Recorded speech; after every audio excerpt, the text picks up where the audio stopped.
अस्सलामुअलैकुम एवरीवन, कैसे हैं आप सब लोग। उम्मीद है खैरियत से होंगे। मैं हूं डॉक्टर हसीब और आप देख रहे हैं मेरा ऑफिशियल यूट्यूब चैनल।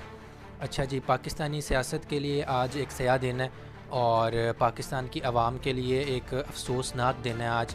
टाइटल में आपने देख लिया होगा, हमारे मुल्क की जो एक बड़ी कन्विक्टेड औरत है और जिसको हम सर्टिफाइड चोरनी के नाम से बुलाते थे, आज इस्लामाबाद हाई कोर्ट ने उनका जो एवन फील्ड रेफरेंस केस चल रहा था उसको उन्होंने कलअदम करार दे दिया है और उस केस को उन्होंने ख़त्म कर दिया है। उस केस के थ्रू उनके ऊपर जितने सज़ाएँ थीं, जितने उनके ऊपर उनको उसके फ़ाइन वगैरह पड़ा था, वो सारा जो इस्लामाबाद हाई कोर्ट ने आज ख़त्म कर दिया है और हमारे लिए ये एक बड़ा दुख का और एक गम का मुकाम है। बहरहाल मैं आपके लिए कुछ क्लिप्स लेके आया हूँ, पहले वो क्लिप्स देख लें, फिर हम इसके बारे में थोड़ी सी डिस्कशन करते हैं। जी तो वीडियो स्टार्ट है। बहुत बहुत मुबारक। अल्लाह ने बड़ा करम किया है, खुदा ने बड़ी इज्जत दी है। अल्लाह का शुक्र है। और सफदर को वो कहते सफदर वो नहीं आए थे, वो कहीं गए। बहुत बहुत सफदर को मुबारक। और अबू भी इंशाल्लाह अल्लाह के फजल से बेटी जल्दी आएंगे इंशाल्लाह। बहुत जल्दी। बहुत बहुत मुबारक। अल्लाह ने बहुत करम किया। जो दोनों बेटी हैं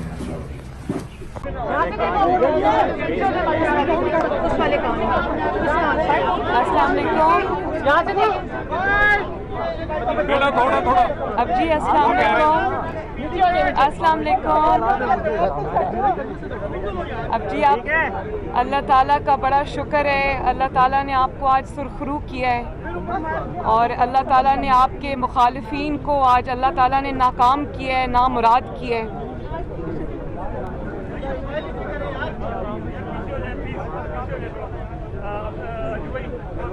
नहीं जी ठीक है, वो मुझे पता है। जी जी बिल्कुल।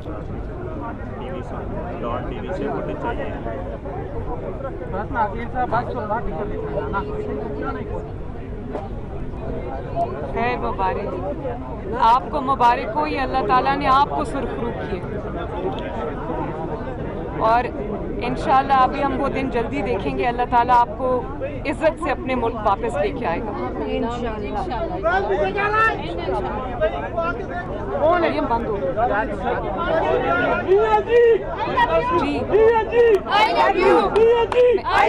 जी।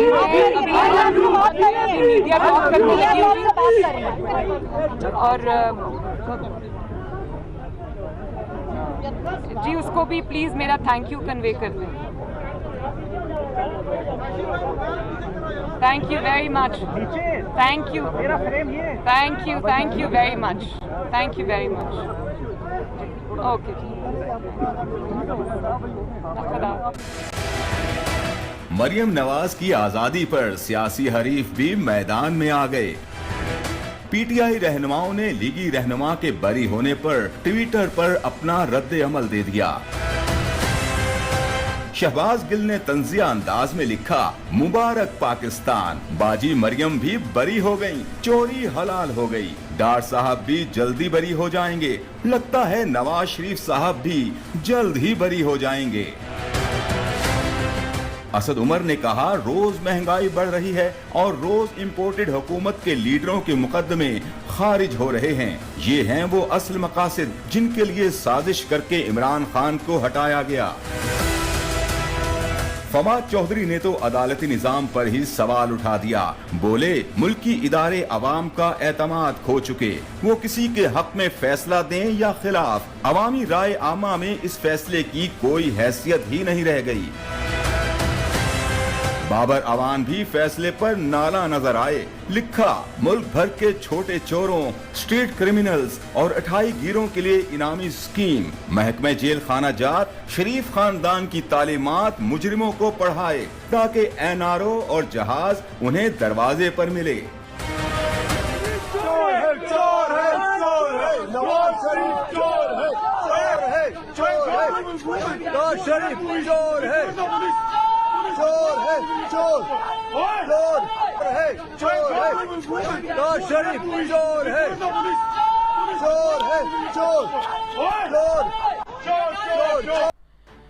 अच्छा जी नाजरीन, ये थे जी कुछ क्लिप्स जो मैं आपसे शेयर करना चाहता था और नून लीग के जो लीडर्स हैं उनकी खुशी का कोई हाल नहीं रहा और कुछ समझ नहीं आती कि इतनी बड़ी चोरनी, एक ऐसा ख़ानदान जिसने पिछले 30 साल से पाकिस्तान को खा खा के बुरा हाल कर दिया है, उसकी आज़ादी पे ये लोग इतना खुश हो रहे हैं। शहबाज शरीफ ने जिस तरह उसको गले लगाया और उसको थपकियाँ दी हैं, शहबाज शरीफ को शायद खुद भी अभी अंदाज़ा नहीं है कि ये औरत इसका कितने ख़िलाफ़ है, और यही औरत आगे जाके इसके गले पड़ेगी। और पीछे जो वो टेस्ट ट्यूब बेबी आता है वो खड़ा हुआ हंस रहा है और ख़ुश हो रहा है कि हम लोग जो है वो अपनी चोरनी को आज़ाद कर चुके हैं। बहरहाल मरीम नवाज़ को जो है इस्लामाबाद हाई कोर्ट ने जो एवनफील्ड रेफरेंस केस था उससे रिहा कर दिया है, और आज इस केस की समाअत हुई थी और इसमें जस्टिस आमिर फ़ारूक साहब की सरबराही में ये केस चल रहा था। जस्टिस आमिर के कुछ रिमार्क्स इस तरह थे कि उन्होंने जो नैब के प्रोसिक्यूटर आए हुए थे उनसे उन्होंने पूछा कि आपके पास क्या सबूत है अभी तक कि जो एवनफील्ड के जो फ़्लैट्स हैं वो इन लोगों के नाम हैं, और अभी तक वो इस बात को ठीक तरह प्रूफ नहीं कर चुके थे क्योंकि इनको अभी तक उसके कोई पेपर वर्क या कोई डॉक्यूमेंट्स जो हैं वो नहीं मिल सके। उसके अलावा जो जस्टिस आमिर फ़ारूक साहब थे उनका ये भी एक रिमार्क्स थे कि जो मरीम नवाज़ है वो पब्लिक ऑफिस होल्डर नहीं है, वो कोई गवर्नमेंट की सर्वेंट अभी तक नहीं है जिसके ऊपर आप केस कर रहे हैं, क्योंकि नैब के अंदर जो उन्होंने कानून रखा हुआ है वो ये है कि नैब सिर्फ पब्लिक ऑफिस होल्डर्स जो हैं उनके ऊपर जो है वो हाथ डाल सकता है, और जो आम लोग हैं उसके ऊपर नैब जो है वो एक्शन नहीं ले सकता। बहरहाल जस्टिस साहब ने ये भी कहा कि अगर आप चाहते हैं तो टैक्स के या किसी और चीज़ के केस में इनके ऊपर आप रेफरेंस बना सकते हैं, लेकिन ये वाला रेफरेंस जो है वो गलत है। बहरहाल ये जी केस की आज की प्रोसीडिंग थी, और इसकी बेस पे आज जस्टिस आमिर फ़ारूक साहब ने मरीम नवाज़ को और उनके जो सो कॉल्ड हस्बैंड हैं कैप्टन सफदर, उन दोनों को जो है केसेस से रिहा कर दिया है। अच्छा, मैं अपने नाज़रीन के लिए इन्फॉर्मेशन थोड़ी सी ऐड कर दूं। अगर हम देखें और डिस्कस करें कि जो हमारे पास एवनफील्ड केस था ये असल में था क्या, ये रेफरेंस बना कब था और इसके अंडर कौन कौन लोग आते हैं। अच्छा जी, जो हमारा एवनफील्ड केस है, एवनफील्ड रेफरेंस केस है, एक्चुअली 2016 के अंदर एक जर्मन न्यूज़पेपर ने बहुत सी फ़ाइल्स इकट्ठी की। कहा जाता है कि 11 से 12 मिलियन तक कुछ फ़ाइल्स उन्होंने डिफरेंट जो फ़र्म्स थी, जो हमारी लॉ फर्म्स होती हैं पूरी दुनिया में, उनसे वो उन्होंने डॉक्यूमेंट्स इकट्ठे किए, और उन्होंने 2016 में पनामा लीक्स के नाम से एक पेपर शाया किया। पनामा लीक्स में जो पेपर था उसके अंदर दुनिया के बड़े बड़े जो सेलिब्रिटीज़ हैं, पॉलिटिशियंस हैं, बिजनेसमैन हैं, उन सब के नाम थे और बताया हुआ था कि किसके पास कितनी कितनी प्रॉपर्टी है। 2016 में ही ये चीज़ का इंकशाफ हुआ कि जो लंदन में महंगी तरीन जगह हैं, जिनमें एक मेफेयर और पार्क लेन है, ये लंदन की इंतहाई महंगी जगह हैं कि जहाँ पे आप रहने का या जाने का सोच भी नहीं सकते। वहाँ पे इंकशाफ हुआ कि 4 फ्लैट्स हैं जो कि इन शरीफ फैमिलियों के वालों के नाम में हैं, और ये लोग सन 1990 से वहाँ पे रिहाइश पजीर हैं। बहरहाल जब ये बात पाकिस्तान तक पहुँची और सुप्रीम कोर्ट ने सुओ मोटो नोटिस लिया इसका, तो उस वक्त जो सुप्रीम कोर्ट के जज थे उन्होंने इसके ऊपर JIT बनाने के लिए ऑर्डर दिया, और 2018 में जुलाई में इसके ऊपर JIT बनी और इसके ऊपर केस चलना शुरू हुआ। JIT ने जब सारी तफ्तीश की, उन्होंने सारे रेफरेंस वगैरह इकट्ठे किए, तो उन्होंने ये केस आगे नैब में भेज दिया। जब नैब ने इसके ऊपर स्टडी की, तो जो नैब के प्रोसिक्यूशन जज थे, जो प्रोसिक्यूटर थे जिनका नाम मोहम्मद बशीर था, उन्होंने जो थी इन लोगों को सज़ा सुनाई जो कि शरीफ फैमिली के लोग थे। अगर हम उसके अंदर बात करें तो जो सज़ा सुनाई गई थी उसमें जो नवाज़ शरीफ है, जो कि इनका सबसे बड़ा लीडर है डाकुओं का, उसको 10 साल कैद सुनाई गई थी और उसको 8 मिलियन पाउंड्स का जुर्माना किया गया था। ये 2018 की बात हो रही है। उसके बाद इनका जो बेटा है हुसैन नवाज़, वो एक कन्विक्टेड जो है मुजरिम है और मफरूर है, उसका नैब ने अरेस्ट वारंट जारी किया था कि वो जब भी पाकिस्तान आएगा उसको अरेस्ट किया जाएगा, और इसी वजह से वो अभी तक मफरूर है, भागा हुआ है और पाकिस्तान नहीं आ रहा। तीसरे नंबर पे मरीम नवाज़ आती है, और मरीम नवाज़ के ऊपर उन्होंने जो था इम्प्रिजनमेंट का किया था। 7 ईयर्स जो थी उसको जेल होनी थी, और उसको 2 मिलियन पाउंड्स का जो था जुर्माना किया गया था। और चौथे नंबर पे मरीम नवाज़ के जो हस्बैंड है कैप्टन सफदर, उनको 1 साल के लिए कैद का जो था वो सुनाया गया था। बहरहाल ये सारा था जी हमारा जो एवनफील्ड का केस था, उसके बारे में कुछ डिटेल थी, मैं चाहता आप लोगों से शेयर कर ली जाए। अब अगर इस केस की तरफ आए जाएँ तो ये बड़ा एक अनोखा सा मामला है। समझ नहीं आती कि आप लोग अदालत की इन बातों को ठीक कहेंगे कि गलत कहेंगे। एक ज़माना था जब पाकिस्तान में तौहीन रसालत के नाम पे लोगों को कत्ल किया जाता था। आज वक्त आ गया कि तौहीन अदालत के नाम पे कत्ल किया जाता है।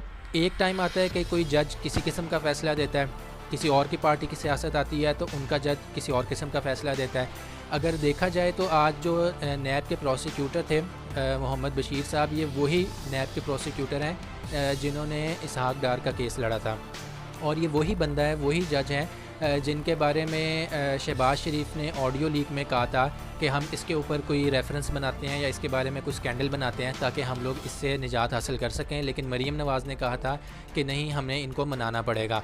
बहरहाल यही प्रोसिक्यूटर जो है नैब के, इन्होंने ही नैब की तरफ से केस लड़ा था शहबाज शरीफ को और मरीम नवाज़ को कन्विक्टेड ठहराने में।